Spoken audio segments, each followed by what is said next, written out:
Everybody, it's Matt here at Eastwood. We're at day 2 for SEMA, and here with Kurt. Found this car just rolled in. It's definitely caught my eye. So I want to ask Kurt a couple questions about the build and a little bit about the car. What's the specs on the car? How long have you had it? It's a 49 Dodge Coronet that we had completely stock, everything full trim on it. It was 3 years to build it, a year and a half of actual build time, and then it took us a year and a half to get the engine built and tranny put together, so it had some downtime. It has a year of just fab on the sheet metal of the body, going over everything.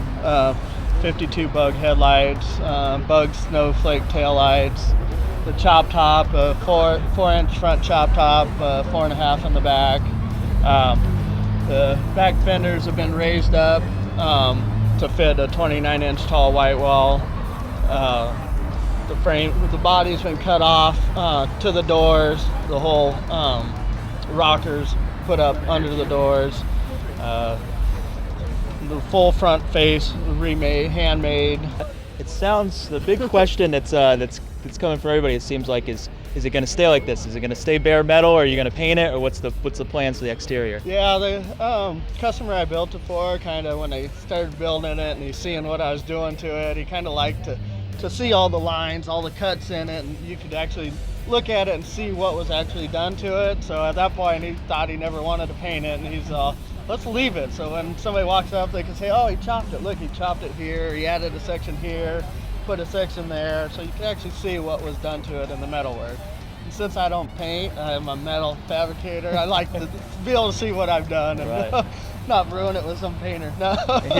Yeah, no, it's cool because I think it definitely shows the craftsmanship, the quality of the work with some of these guys that have, the really shiny cars, but the metalwork underneath is just total crap. So the engine bay, what's the specs on that? I mean, obviously it's got the Hemi that everybody's drooling over. What's the?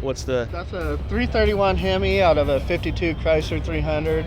Completely rebuilt. Try to keep it original with the original carbs, original water pump, just stuff that looked like it might have been built in the 50s.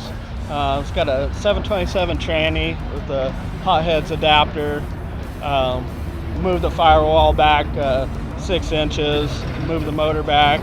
It's got a air mobile aluminum radiator, custom aluminum radiator with fans.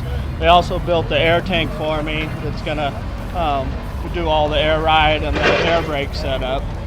Cool. So speaking of air brake setup, we're gonna maybe move to the back here. It definitely caught my eye. It's not something that you see every day with the air brakes.